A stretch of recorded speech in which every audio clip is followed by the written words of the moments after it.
Welcome back, everyone. Very pleased to be here again today on a slightly darker and danker Melbourne day. Looks a bit brighter out the window where you are, Steve. It's a lovely day up here at Lamington National Park in Queensland.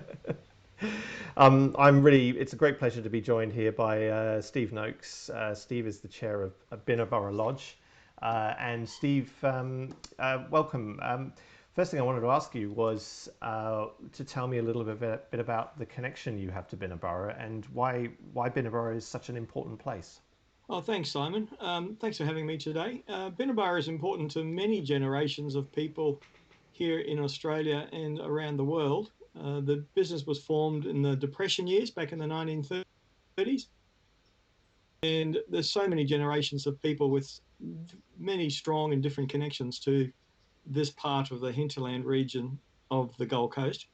In my case, I first heard about Binna Burra about 50 years ago as a high school camp. I went to Bundaberg State High School, and that was my first awareness of Binna Burra. It was the early 70s. And then in the early 80s, I was running a tour program, which used to include Binna Burra. And then in the 1990s, I became a shareholder. And then in the 2000s, in the last 20 odd years, I've been a board member a couple of times, and currently I'm chairman of the board. So the lodge itself is a heritage building. That's its significance to start with, isn't it? The whole site, the 34 hectares of the land, is actually on the Queensland Heritage Register as a place of significant cultural value to the people of Queensland. The building that's on the image there now is called Groom's Cottage. It's a survivor of our bushfires in September last year. But last year in September, we had terrible bushfires, and the central lodge facilities, the heritage buildings, the old timber buildings, were all destroyed in the bushfires. And we were talking about this yesterday. What fascinated me from the discussions with you was the extent to which, or how rapidly you actually started to rebuild. Tourism businesses like Binna Burra, it might surprise some people to hear, perhaps, aren't just about the visitor experience. They're not just a business. I mean, how important is somewhere like Binna Burra to the local community? In our case and in our context, it's significant. We, by far, the largest employer in this community. It's a community called Beachmont in the hinterland of the Gold Coast. And before the fire, we had up towards 70 staff. Now we're down to about 5 staff remaining. But when you take away the biggest generator of income for employment opportunities around our community in our mountain, it has a very big impact on the whole of the society here. And you talked about community. I've got a little slideshow up here. One of the first things you did was in rebuilding wasn't to actually rebuild the lodge itself. Tell me about the Headmasters Cafe and the importance of that. Well, this is an old state school site. The school was closed down about 20 years ago, and the government built a new school down the roads. But our local community, we organised with the state and local governments to make it a community facility, a community centre. And on the site, there's an old house where the headmaster used to live, and it's been run as a Headmasters Cafe by volunteers and community groups for some years. But they were struggling to keep it going. Because we've had road access problems to do the redevelopment of Binna Burra 7 or 8 months ago since the fire, before Christmas we went into negotiations with the Beachmont Area Progress Association, who managed the site, to see if we could start some commercial operations and get us back into the hospitality business. So we took over the management of this community cafe.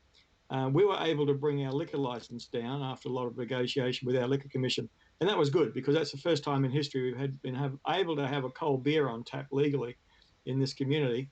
And we opened on Friday, Saturday, and Sundays. But it was a great opportunity after the fires for community to connect with community, and it was going really well, and it was great community connection activities there. But sadly, we traded for 8 weeks, and then the COVID-19 issues hit us, and we had to close it down.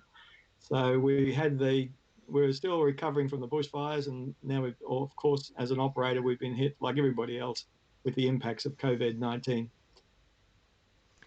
So I think the thing that still really surprises me is that you can have the lodge itself, and my understanding is not all of the lodge was completely destroyed, and you've got a scaffolding to kind of build from. That's a process that's going to take a couple of years to get back going. But you're a board, you're a community. There's dozens of people involved. We saw pictures a minute ago, I think, of individuals rescuing the dinner bell and bringing it back down. There's some wonderful pictures on your Facebook site of communities sort of mucking in and smiling faces, which is considering the gravity of the situation at the time. Um, Rather than sort of focusing immediately on the rebuild of the building, I guess for Binna Burra, it's more about the community around it. So Beachmont, the Headmasters Cafe, and everything else represents an ongoing commitment to the local economy and tourism experiences, doesn't it? Oh, very much so. We will, the spirit of Binna Burra will return. After the fire, we have some remaining assets, what we call our tea house and our campground.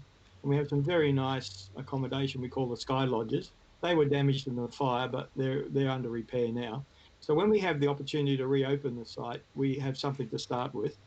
That part of the infrastructure, the beautiful old heritage buildings that were destroyed, we need to go through a process of planning and raising the capital and doing something if we choose to do it on that site where the buildings used to be.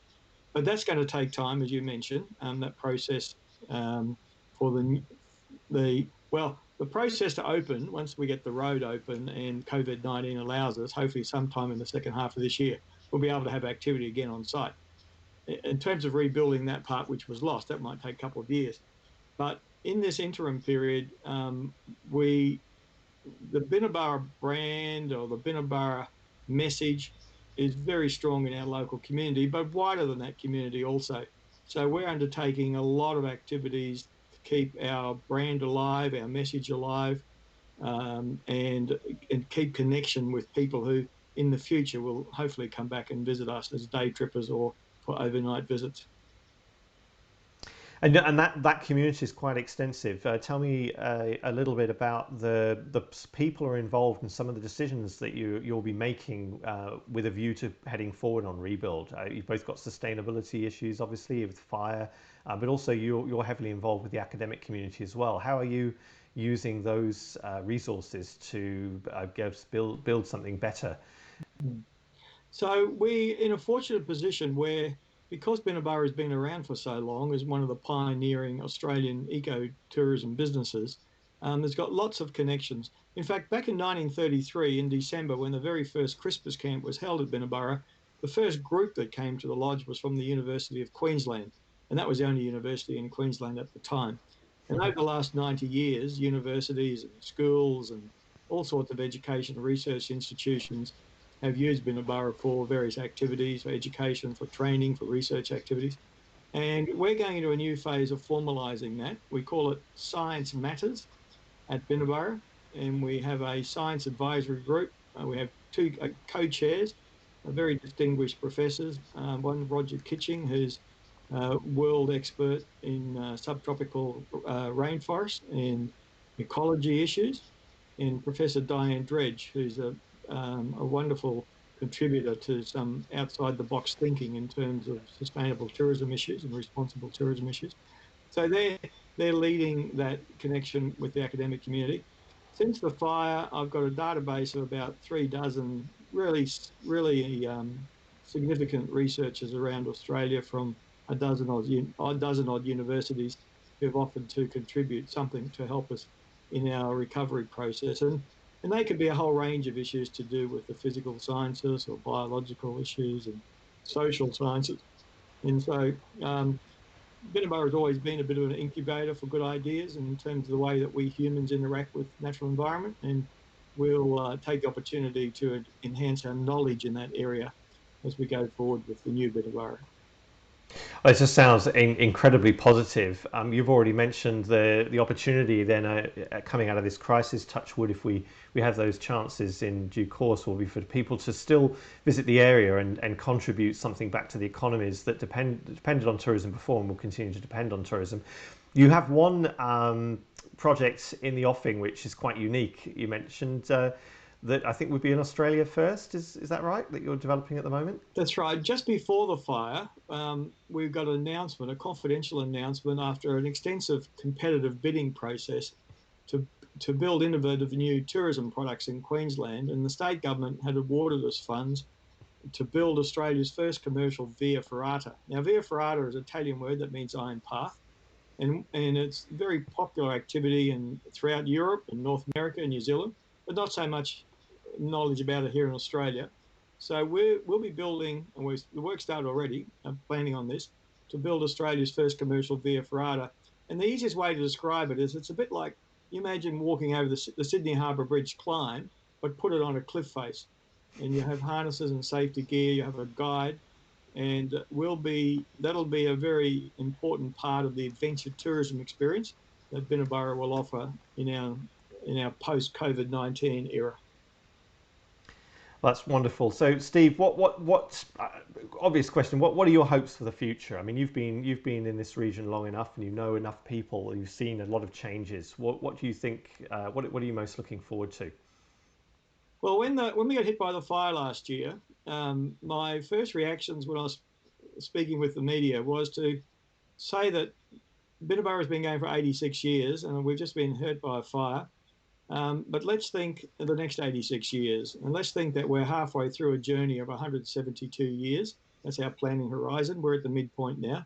So, what do we need to do to build a solid foundation for the next 86 years to make sure the spirit of Binnaburra can be transferred across the next generations that can enjoy this magnificent World Heritage area of the Lamington National Park in Queensland? And all our planning and steps in the last 7 months have been towards that. We're getting fantastic support from local, state, and federal government, as well as our shareholders and many other stakeholders who want to see the Binnaburra get back as a place to access the Lamington National Park. We've got a lot of challenges still ahead of us, but we've got a long-term vision and we're going to get there. Excellent. Well, I noticed that your website is set up to receive support. Anyone interested in finding out more about the rebuild and how to get involved in that and in any way can visit and find out. You're on Facebook as well. Mm-hmm. The Headmasters Cafe will be open for business again in due course, I guess, once people are able to travel, and would encourage people to go there as well. Steve, thank you for your time. It's been a pleasure, as always, to catch up and talk to you. And good luck with everything, and keep us informed about how things go. That's great. Thank you, Simon. No problem. Have a great day. Bye-bye. Bye.